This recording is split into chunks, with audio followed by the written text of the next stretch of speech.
Hello, hope you are well and happy and benefiting from these lessons. Okay.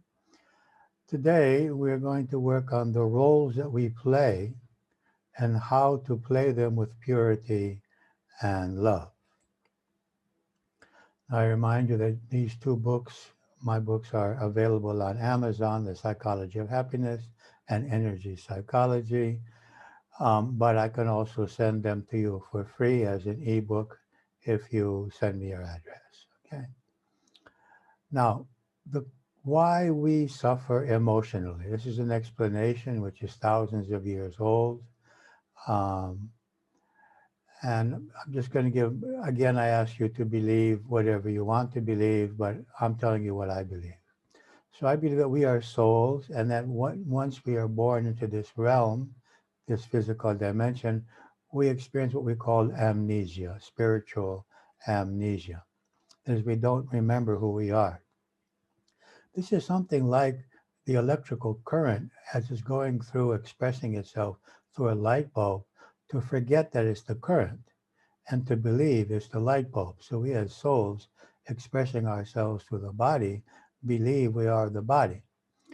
And once that current is expressing itself through the light bulb and identifying with the bulb as its reality, then it begins to compare itself with other light bulbs and fears two things. It fears being less worthy than the other light bulbs, but also fears the end of the light bulb. But the end of the light bulb is not the end of the current. We just changed the light bulb. And the end of the physical body and ego is not the end of us as souls.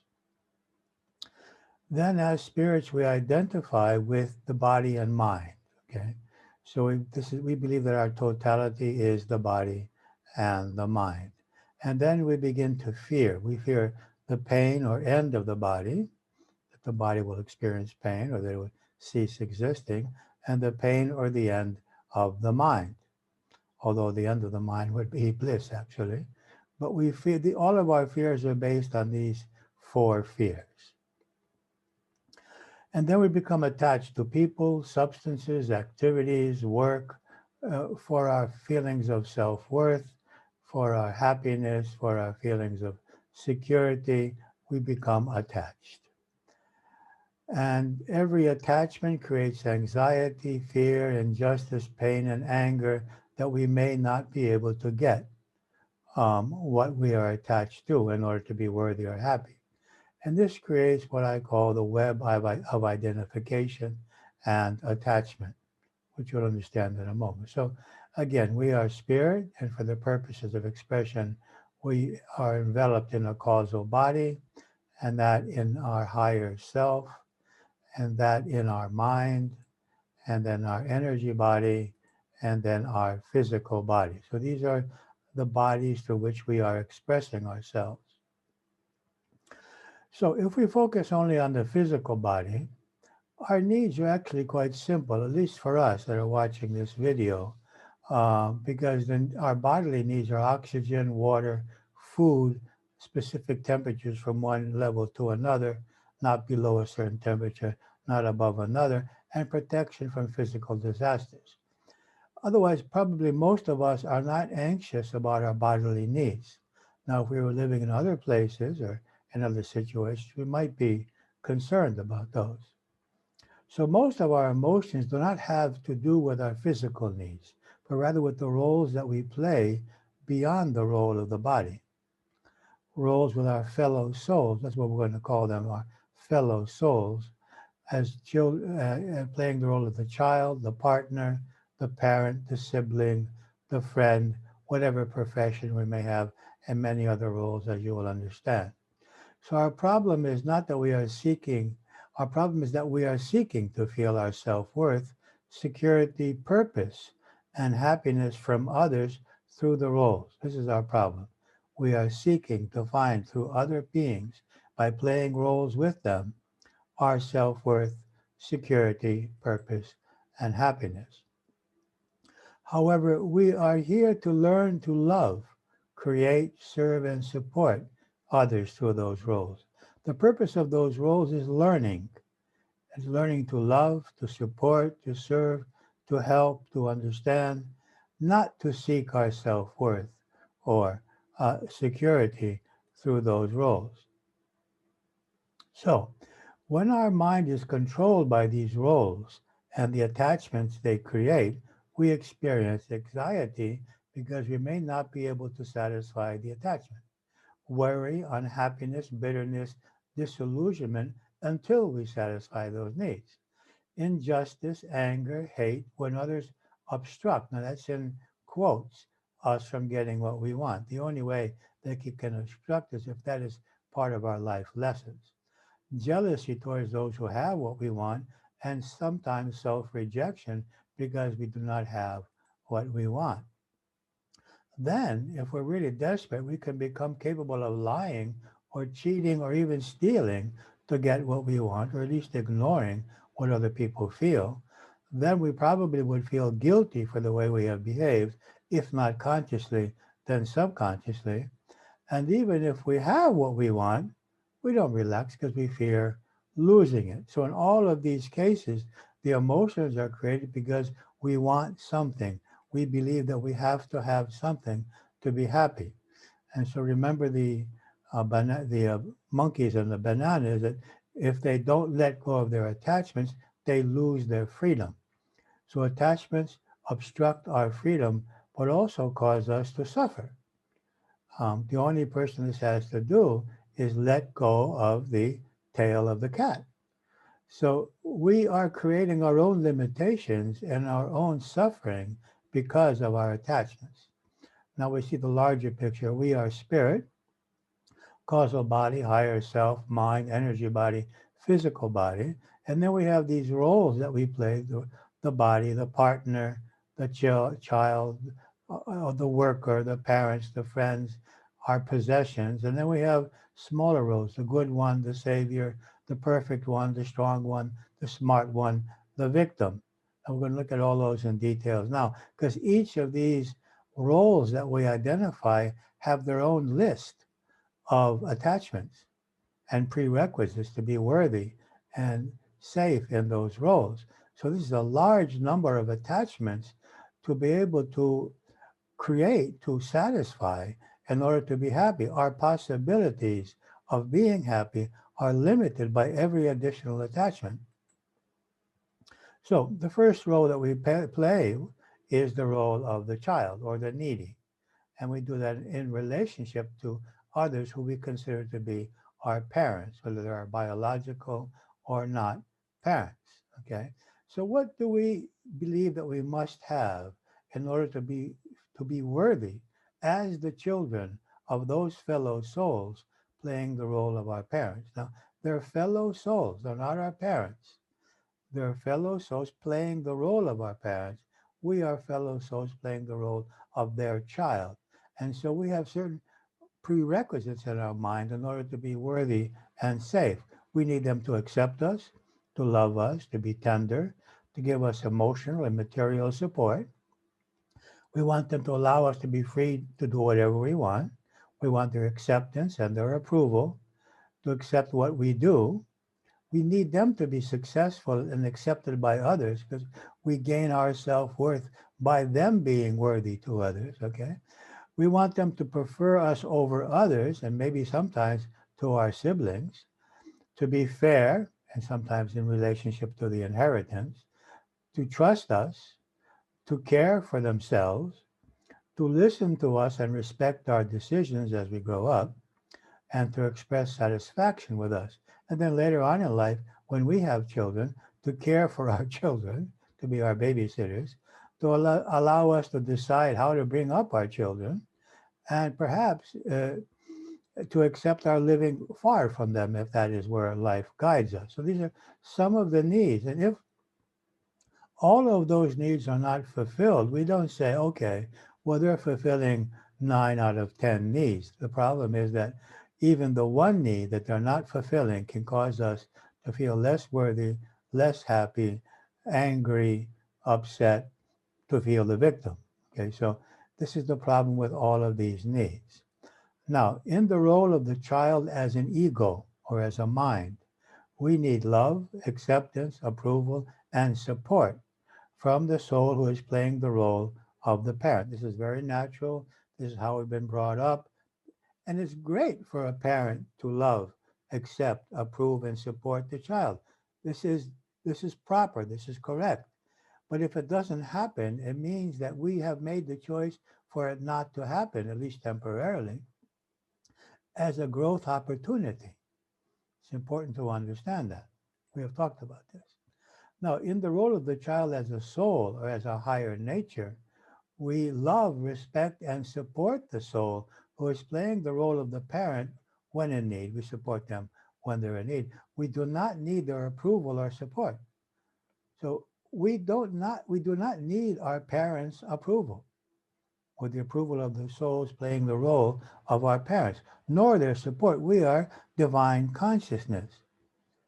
Our role, the purpose for playing that role, is to learn to love these beings, to respect them, to help them when they have need from us, not to spend the rest of our lives, even at 60 or 70 years of age, looking for their approval. We need to let go of this role. That's simply not true. Now, the next role we usually play is the role of the partner from the teenage years and on. So what do we need from our partner? The same things we need from our parents. The same needs. Acceptance, love, tenderness, emotional and material support, freedom to do what we want, acceptance and approval, to accept what we do, to be successful and accepted by others. We gain our self-worth by their being worthy, okay? To prefer us over others, now other people, excuse me, to behave to us as they would like us to behave to them, to trust us, to care for themselves, to listen to us, to respect our beliefs and decisions, and to express satisfaction with us. And then in relationship to the partner, erotically exclusive, that is, they are not making love to other people, and to be attentive to us. And in case of conflict with their family, to take our position. So these are just some of the needs that we have from our partner. And if they're not satisfied, then we feel upset. We feel that we've been cheated, that an injustice is being done, that they don't love us. Perhaps we believe that we're losing our self-worth, and we're unhappy. Okay? So in the role of the partner as an ego or mind, we need acceptance, approval, and support from the soul who is playing the role of our partner. Okay? But in the role of the partner as our higher nature, we love, accept, and support the soul who is playing the role of our partner. We do not need their approval or support. Now, this may seem in conflict with whatever you may have heard until now, that we don't need their approval or support from our parents or our partner. But we are divine beings in a process of evolution. They are no higher, no lower than us. We are all growing through these experiences. So we need to love, to respect, and to support without needing that from the others. We can ask for it. I suggest you ask for it. And there are ways to ask for it, which are more effective than other ways. And it's called effective communication, which at some point we will share that with you. But we cannot allow our inner state to depend on it, or our ability to love them to depend on that prerequisite that they give us what we need. Now, the third role is the role of the parent or responsible for others. So we feel we're responsible for someone. Now, as we have mentioned in this seminar, we can play the parent with our parents. We can play the parent with our spouse, with our friends, okay?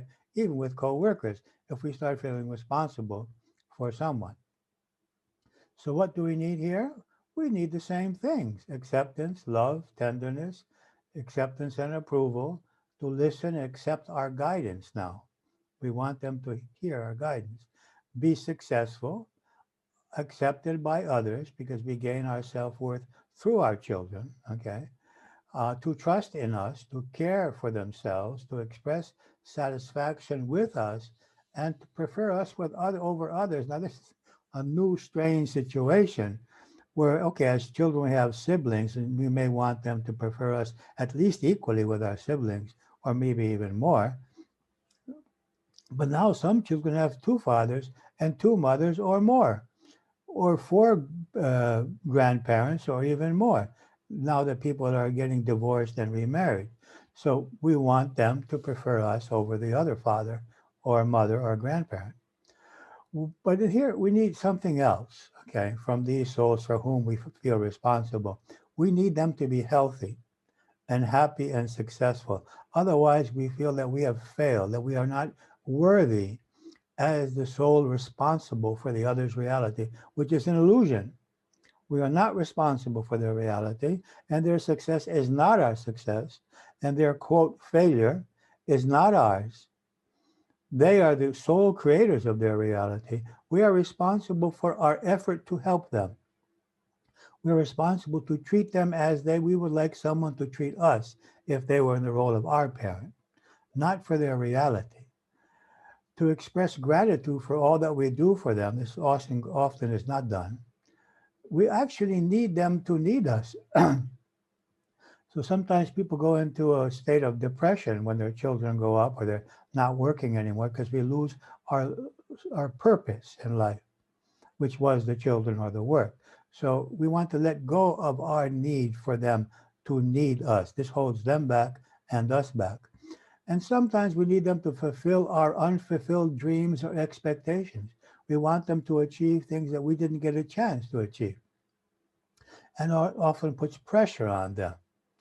So it's one thing to react and to behave towards a fellow soul who is playing the role of our child temporarily in this life. Another thing is to seek our self-worth. And then there is the ego involved, okay? Now, I have written a book about this, but unfortunately, it's not in English. It's only in Greek. The roles we play as souls in the process of evolution. But there are some chapters I could send to you in English. In the role of the parent, as ego, we need love, acceptance, and support from the fellow soul playing the role of our child. We also need them to be well, happy, and successful. Now, I've put this in quotation marks because what may be successful may not be happy. Because what society defines as success and what we may define as success may not be what that soul came into this earth level for.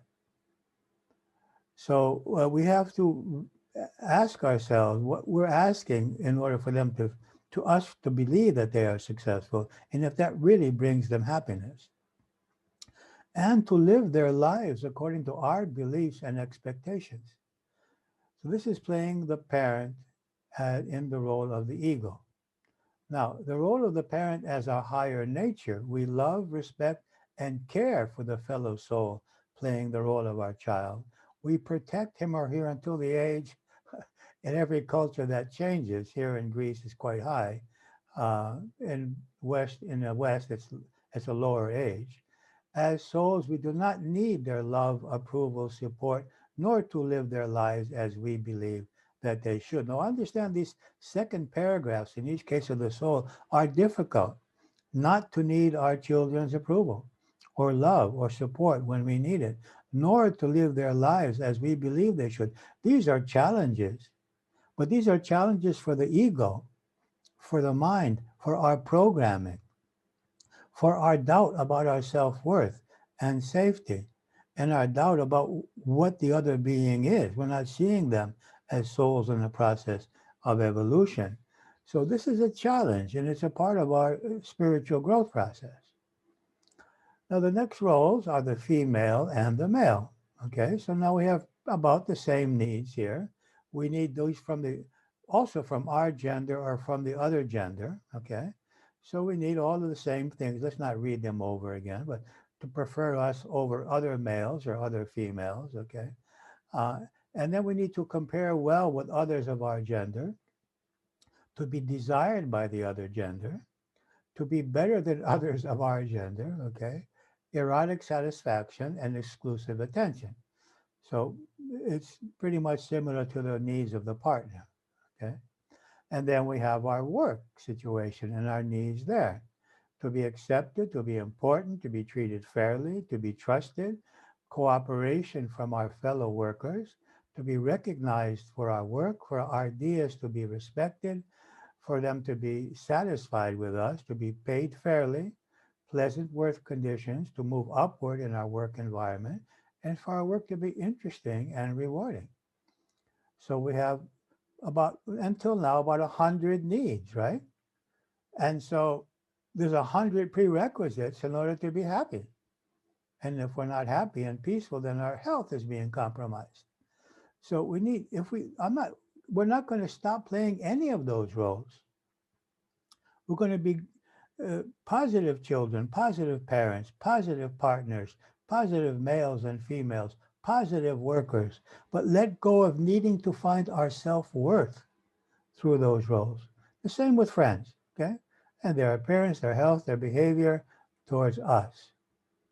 Now, some of the other roles, our needs in the role of the savior. Some of you may be in the role of the savior, to save others. What are our needs? To save others, to be listened to and followed, to be needed, to get results on the others, because the others are our results, and to be preferred to other saviors. You know, if we're trying to save somebody and they get saved by somebody else, we're not always happy because we wanted the satisfaction of being the savior of that person. So what we're doing here is we're trying to find our self-worth through the role of being the savior. Now, one thing is to help people, and the other thing is to find our self-worth helping people. It's a big difference. The role of the perfect. This guy is trying to cut all of the grass at the same height. So we want perfect results. We want to be perceived as perfect. We want the credit for the results, and we need to control others in order to get the perfect results. Now, one thing is to make the perfect effort. Another is to have the need for the perfect result. We're seeking our self-worth through this, when it's actually an absolute based on our inner essence. Now, the needs in the role of the victim. We need to be done injustice to. We need to have problems, and we need for others to be to blame.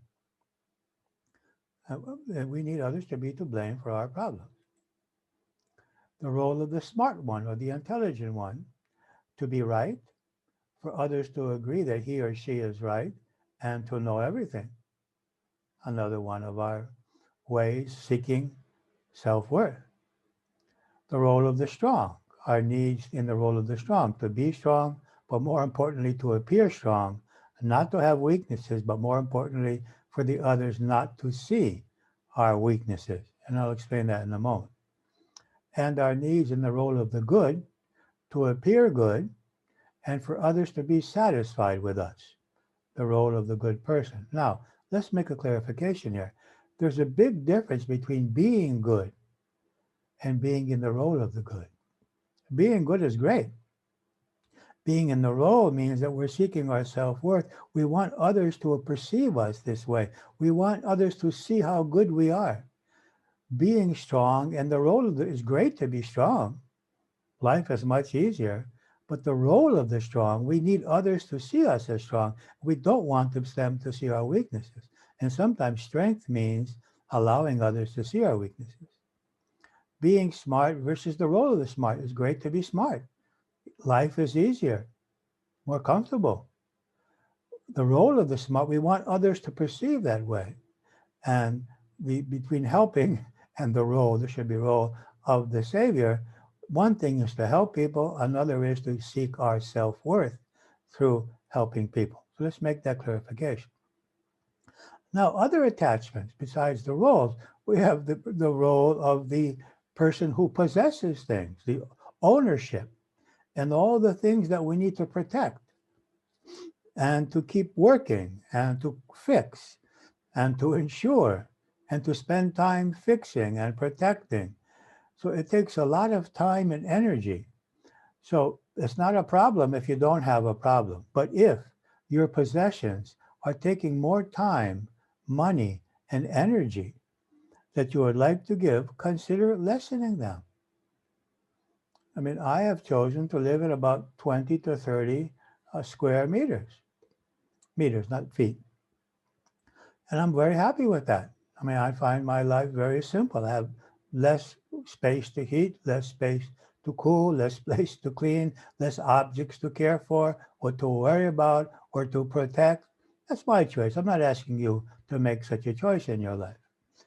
But the more attachments we have, the more causes of pain, the more causes of fear and of conflict with others. And then we have our identification with our nationality, our religion, and political party. Now, this is a sensitive point. I'm not asking you to disengage from any of these identifications. I'm just asking you not to allow them to separate you from others. Okay, so let's respect our nationality, us work for our nationality, us support our nation, let us support our religion, support our political party without having negative feelings towards those who are of other nationalities, religions, or political parties. This is not the soul. The soul has no nationality, has no religion, and no political party. Okay? This is the mind, and it's perfectly fine to identify with these groupings and to serve them and to work through them and to do good work through them for society. But let us not allow these to separate us or create hate.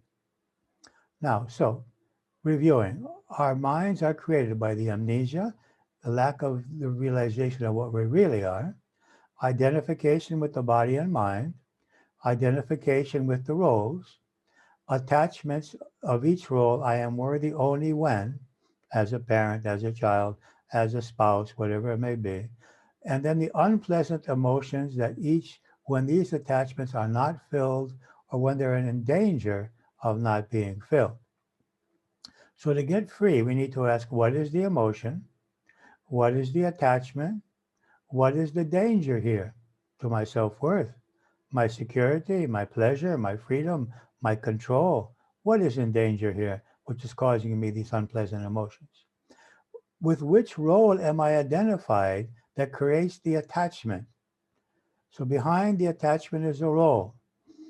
Perhaps the last role is the role of the body, but the role of a male or a female or a parent or a child or a spouse or a worker, the savior, whatever role we are attached to. Here you see me a list of the roles that we actually talked about when we talked about the method Ho'oponopono. Okay. Then we remember that our self-worth and security are within us. They're not in the role. That we are here to learn, to serve, and create through that role, not seek our self-worth. We are divine consciousness here to play the role with love and conscientiousness, being conscientious and ethical, playing that role. So what can we do for our relationships based on our higher nature?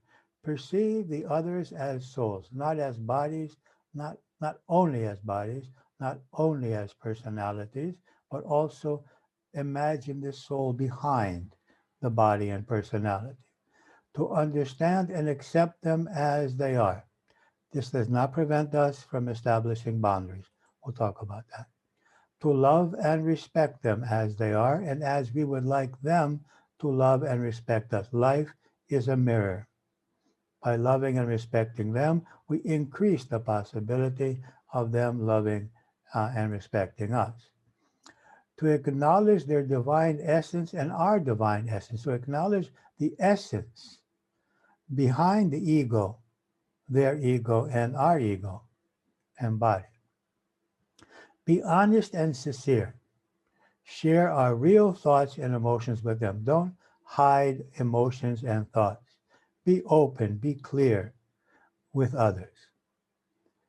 Use I messages and active listening. If you don't know what these are, come to our site. There are some free videos there. If you can't find them, send me an email. I will show you where you can find the classes, the lessons on I messages and active listening for better communication. Honor our agreements and our word. There was a time in history when a person's word was absolute. You didn't even need to write it down. Now, even if you write it down, it means little. So it's very important to be careful when we give our word that we're going to do something, when we make an agreement, to think if we can do that, first of all, and then to do it. And if we can't, to communicate as soon as possible with the other person who is expecting us to do something, that and explain the reasons that we have chosen or cannot do it. It's very important to honor our agreements and our word. To respect their choices. Now, this is often difficult with children, with partners, even with parents, to respect the choices they make. We may fear for them. We may fear for us. We may feel rejected. We may feel like that they may get hurt by their choices, okay? But we just need to respect them because they're in a process of evolution and they're learning through their choices, even when we are pretty sure they're not wise choices. We cannot do much more than say our piece, say what we think and believe. We have the right to do that, but in the end, we need to respect their choices. Learn our lessons. Those situations in which we're experiencing negative emotions are our learning experiences. Also, the positive experiences are learning experiences, but let's learn the lessons that each experience gives us, and then we can move on, and we don't need that situation anymore. Keep a high level of harmonious energy. It's very important. Proper food, exercise, breathing, relaxation, energy, psychology, meditation, whatever helps you, walking, swimming, jogging, whatever helps you. Keep energy high. High energy allows us to not be so much affected by what people do and what happens in our lives. It's very important. Self-knowledge. We have a 7-year self-knowledge seminar in Greek. 2 years are available in English. Know ourselves, know what are our beliefs, our attachments, our needs. Self-knowledge is a great opportunity for happiness and for better health and relationships in our lives. Support others on their path, even if we can't agree with them. If it's not unethical, if it's not dangerous for them or for others, let us support them. They want to do something which seems strange to us, but it's not harming anybody. Let's support them, just as we would like them to support us. Care for them when they are in need. Okay? When they are in need, don't get self-worth by caring for them. Care for them because they need at this time in their growth process that help. When necessary, establish boundaries with love. So there are times when we have to say, I'm sorry, I really can't do that. I really don't want to do that. It's not in my ethical sphere. It's not something I agree with, or it's too tiring for me. It's harmful for me. I don't like it. There are times when we need to say no, but with love, without fear or guilt. We need to experience our inner self-worth and security. Once we do this, our relationships will be much more harmonious when we feel inner self-worth and inner security. Forgive the past. It's a shame to allow the present to be harmed by the past. The past does not exist. We are allowing the present to be shadowed by something that does not exist. It only exists in our minds, and we're carrying it around. So forgiving the past means forgiving others and ourselves, which will be the next lessons. Perceive them as for the first time. This is also important. Let go of what you know about this person and how you have been conditioned to perceive them. Allow yourself to see them as if for the first time, without the prejudice that has been created in the mind by your previous experience with them. Be positive and supportive in our thoughts, words, and actions, as we would like them to be to us. Recognize and admit their positive qualities. Often we do not do that. Perhaps you're playing the game of antagonism or who is right, this kind of thing. That's a shame. It's a silly game. Let's recognize and admit their positive qualities, just as we would like them to do to us. Concerning children, care for them while recognizing and trusting in their inner power and inner guidance as souls in the evolution. This is a delicate balance that gradually changes as the child grows older. In the beginning, we can't trust in their inner guidance and power when they're 4 years old or 5 years old, but then gradually, even from the age of 5 years old, start trusting in that inner guidance, that inner power. And of course, when they get older, trusting totally, okay? So it's a delicate balance. Pure love. The only way to experience pure love is to create our own inner base of self-worth, security, and fulfillment. Only when we need less from others can we love them purely. It seems strange, but need is the opposite of love. Because when needs are not satisfied, it's difficult for our minds and for our egos to love. Our attachments obstruct our ability to love purely, accept and love them even when they do not or cannot satisfy our needs. We can continue to express our needs, but it's important to separate, to disengage our love and our acceptance from the prerequisites that they would satisfy our needs. We might ask, well, then why would I be with a person who is not satisfying my needs? And the answer would be love. I'm with the other person because I love them. Not only because, now we have every right to express our needs and to explain them in an effective way so the other person understands that we are unhappy when those needs are not fulfilled. And this is our responsibility. And it's something we will talk about. Pure love is a one-decided decision. It's not based on whether the other is going to make the same decision or is going to behave as we need. Two things: spend quality time with the others and learn to listen. Quality time in which we're face to face and not iPhone to iPhone or TV to TV, computer to computer. Quality time which we're focusing on each other and receiving energy from each other, and learn to listen. A lot of people do not know how to listen. The minute the other person is speaking, they're thinking of what they're going to say. We may need to accept that they may need to suffer at times. This has always been difficult for me, especially when they make unwise choices. I've seen a lot of people that I love make what I consider to be unwise choices, but I can not make those choices for them, even though I try sometimes to convince them. And it's painful to watch someone you love suffer when you know they don't need to suffer if they would just make other decisions or perceive things in a different way. But this is one of my lessons, maybe one of yours. The lesson of watching a loved one suffer when we know that there really is no need for them to suffer, but that's not something that we can change. Now, for our departed loved ones, we need to realize that they are not their bodies. They are consciousness which continues to exist. Each soul leaves the body in the way it chooses. That's my belief. You don't have to agree with me. Okay, I remind you that my father was assassinated when I was 30 years old. Okay, so I believe that was his choice. It doesn't mean that his assassin doesn't have to be corrected, to be healed, to go to prison, whatever it is, and hopefully be healed there from this tendency to kill people. Okay, so, but I don't believe that someone can die because someone else chooses for them to die. I don't believe in that kind of a universe, or because of a mistake. Okay, so no one is to blame.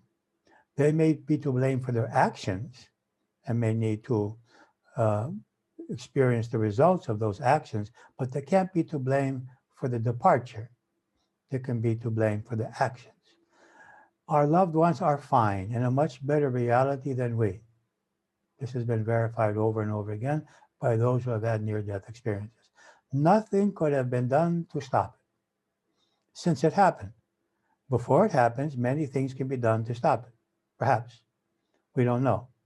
But once it has happened, no sense in thinking that if we did the other or did the other, we could have changed it. It's a waste of time and it's not true. I believe that we have mutually chosen this experience as a growth experience, both for the departed soul. The lucky one in this case is the departed soul, not us. We are staying here in this realm of learning. They have graduated, temporarily anyway, and I'm not going through lessons. And most importantly, we can continue to love them where they are. I mean, if someone is in a different country on the other side of the planet, you don't say, well, I can't love that person.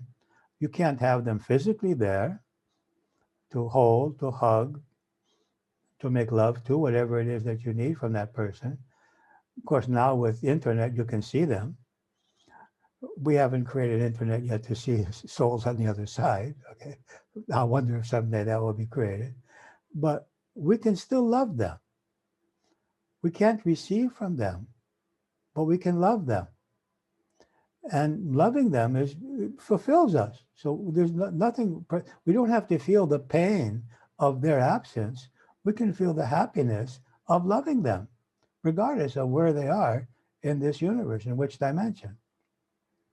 So it's our choice to behave as egos or as higher nature. It doesn't matter what the others do here. We have to make a choice. How do I want to behave? As an ego, seeking my self-worth through my child, my parent, my siblings, my partner, my profession. This is our choice, okay? And it's not a matter of good and evil. We're not evil if we don't make that choice. It's just that we are obstructing our happiness, obstructing our growth. We are delaying our path. We are delaying our way towards the realization of our true selves by being locked into the ego and seeking our self-worth through these roles. It doesn't matter what the others do. We don't need someone to do this with us. And perhaps even the less that they do, the more they function from their ego, the greater our choices, our opportunities to let go of our ego. So I remind you of the last lessons and the inspired questions and inspired answers. Let's look at them again. So you can select now an emotion you would like to be free from, and please select one that has to do with your relationship, these soul relationships, these ego relationships.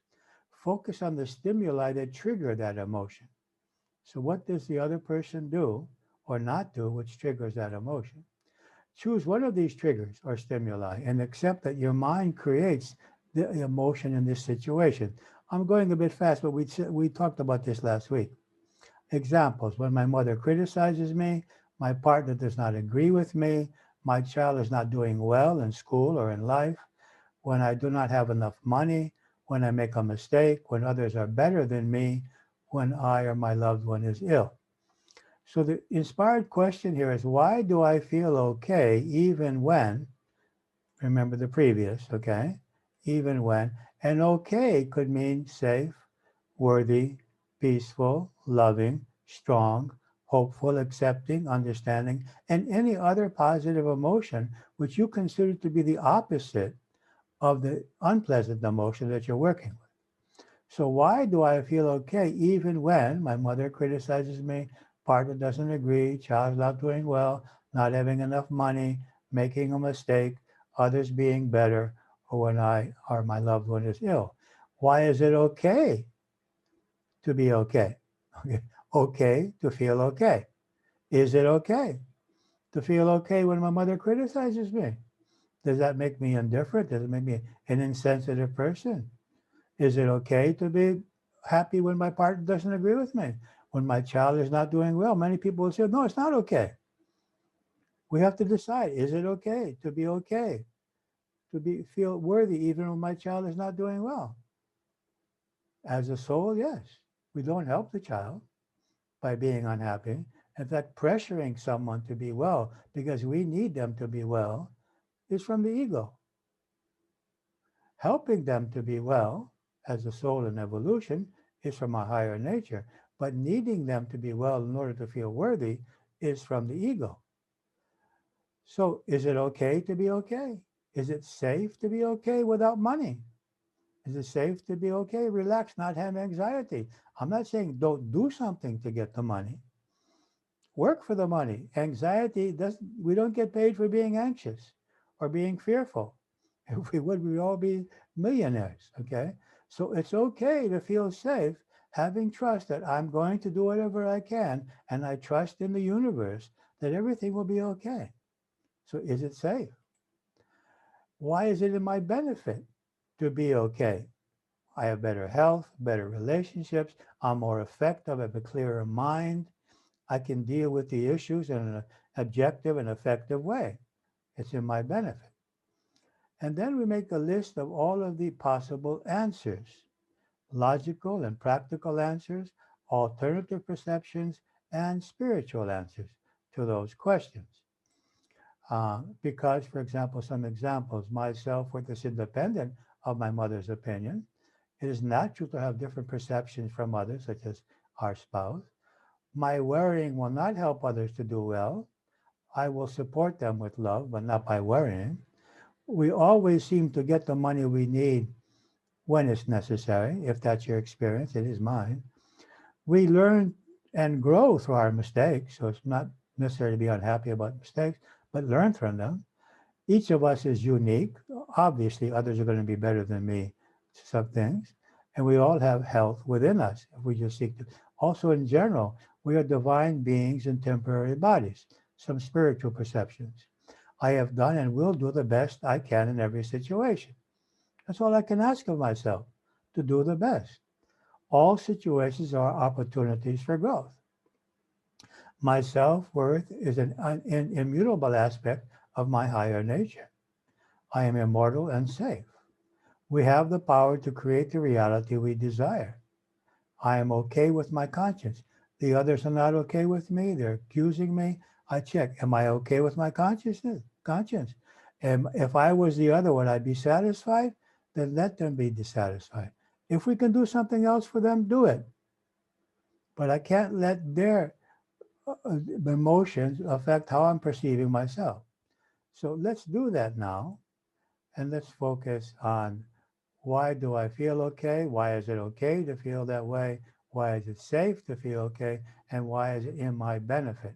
And we can write these down, and then we can install them using the brain balancing, the healing code, the freeze frame, and the hands on the heart. You have gone through all of these processes. This is the email to receive the books and other addresses for other information in seminars. Okay, so we're going to do our exercise now. So get a comfortable position.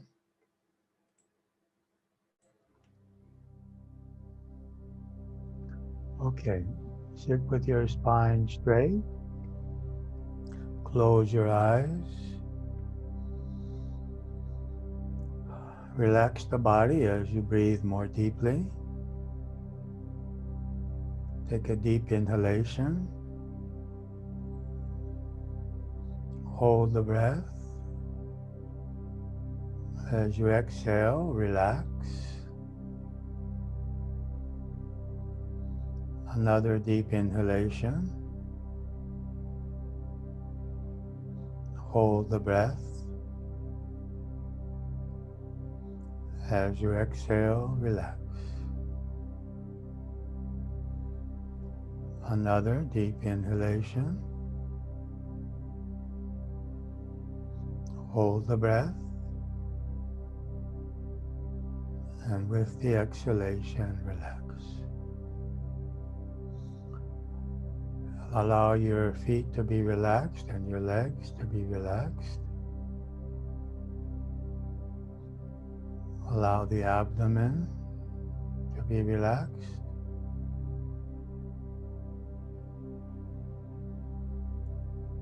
And the solar plexus.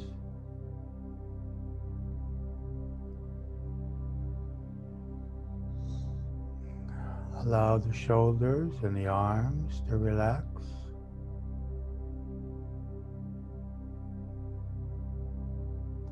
Allow the neck to be straight and relaxed.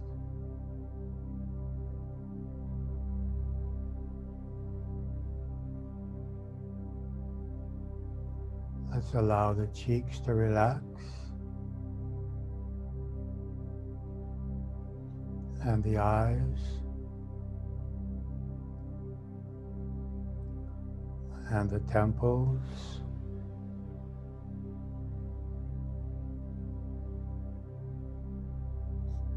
let's allow the forehead to relax,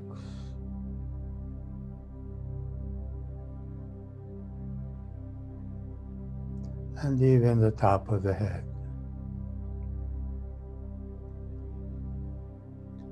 Now, if there are any parts of your body that are not relaxed yet, allow them now to relax.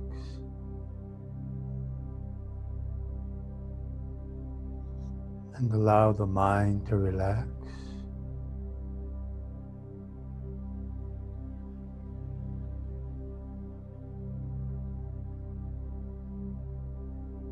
Now let us focus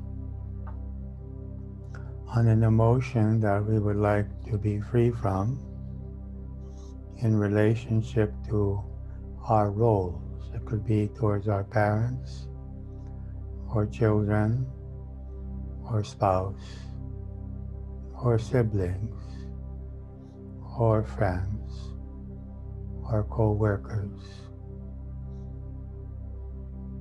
Choose a specific role, specific being with whom you would like to heal your emotions.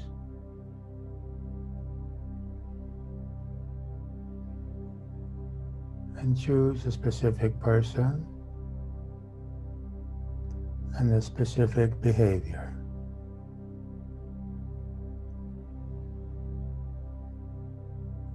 And focus on that person and on the behavior.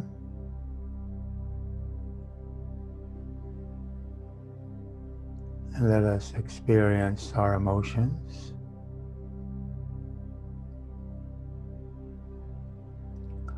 Let us accept them as they are. Accept that our mind creates these emotions.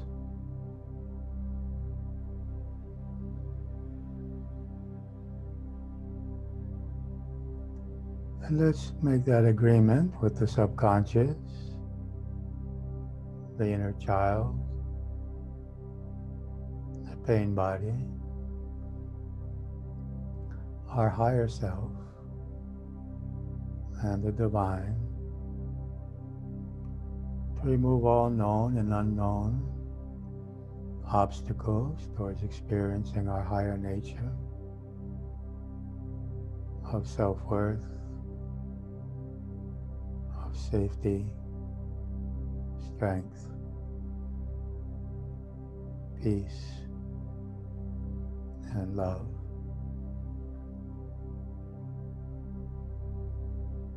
Let all obstacles be removed.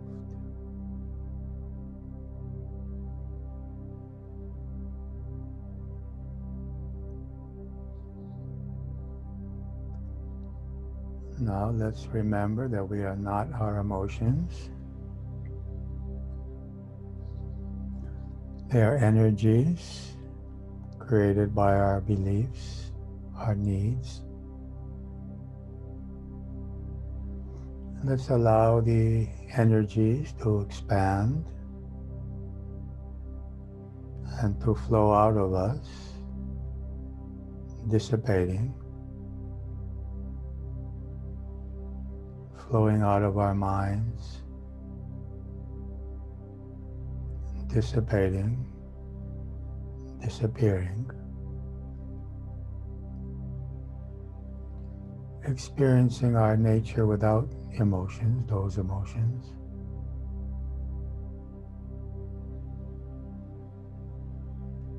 And let us understand the needs which our mind feared were being in danger here. Was that our need for self-worth, security, pleasure, freedom, control, meaning.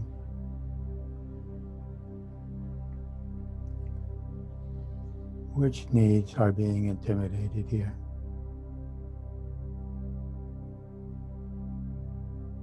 And what does our mind believe here that causes it to fear?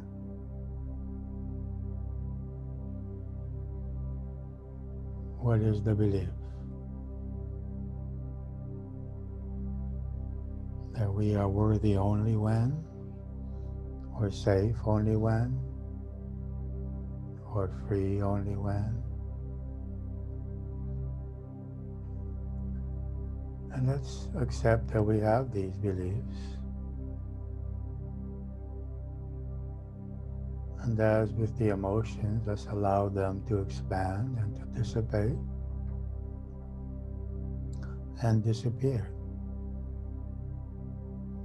allowing us to experience within ourselves whatever we need. Inner self-worth, security,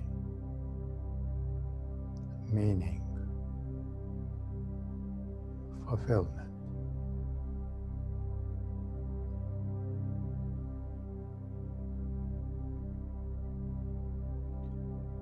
Now let us understand the role with which we were identified.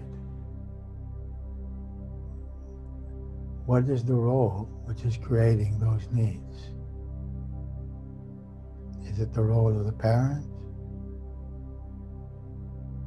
the child, the spouse, responsible for the others, the victim? With which role are we identified? Which creates that attachment and those emotions.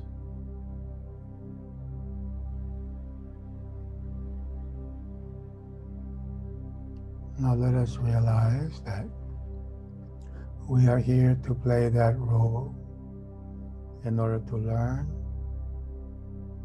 to serve, to create, to love, not to find our self-worth or security or meaning.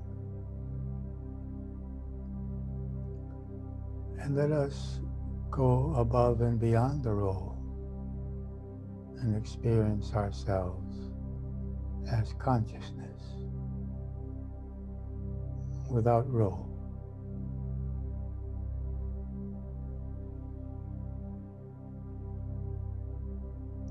As pure consciousness,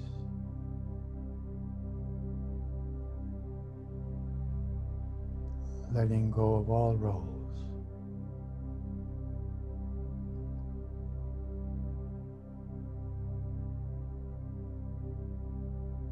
letting go of all roles, pure consciousness.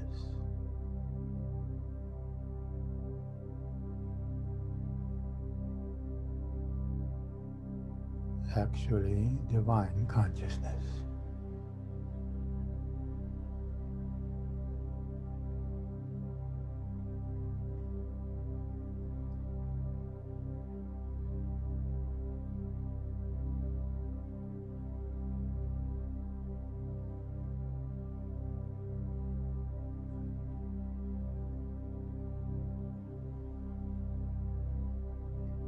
Now let us place our hands on our heart center and be relaxed there.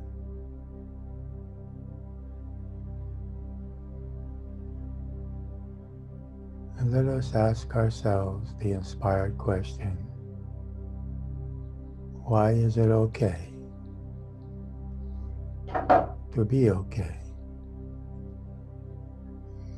even in this situation? Okay could mean worthy, safe, loving, happy. Choose the emotion you want to feel. Why is it okay to feel that emotion? The positive one that you choose to feel. And accept practical and spiritual answers.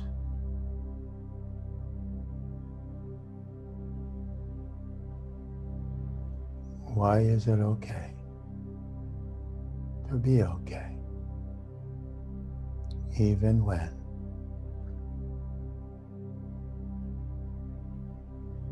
Accept logical and spiritual answers.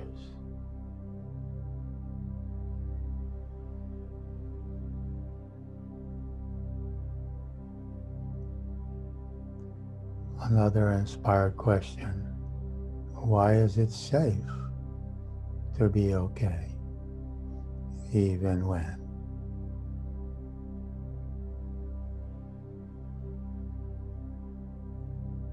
Practical and spiritual answers: why it is safe to feel okay, even when.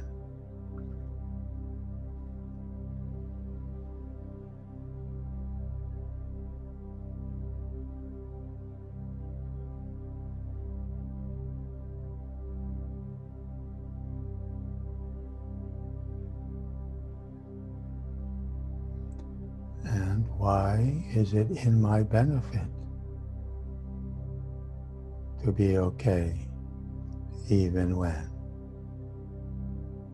And accept answers.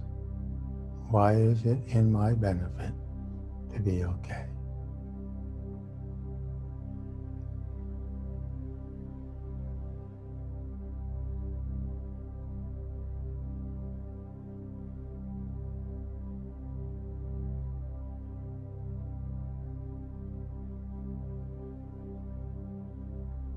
And another question: how can the others benefit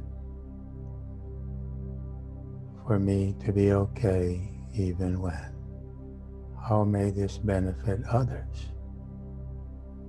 Accept logical and spiritual answers.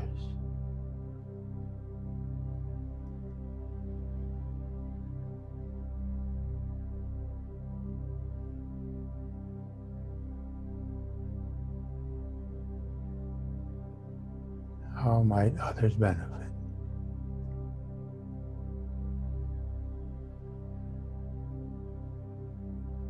Now focus on what you would like to remember, to bring to mind from now on, in order to be okay,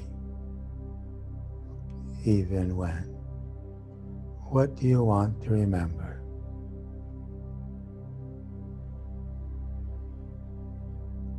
What truths will allow you to be at peace, to feel safe, feel your self-worth?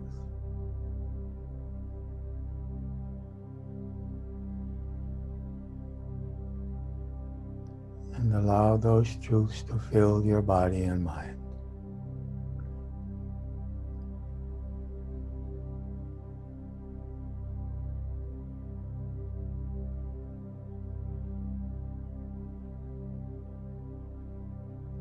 And be at peace with yourself and with the other.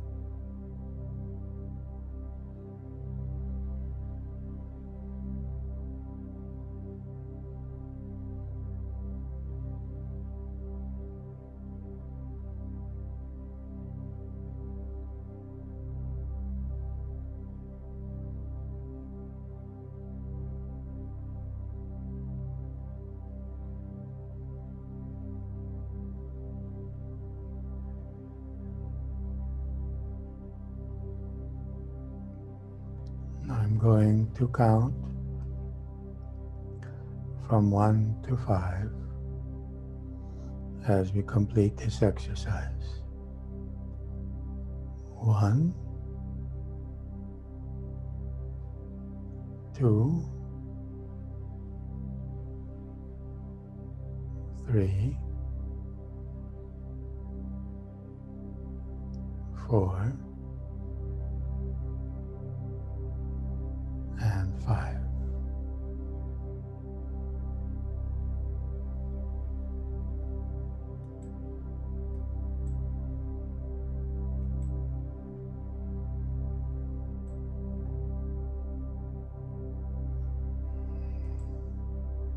Okay.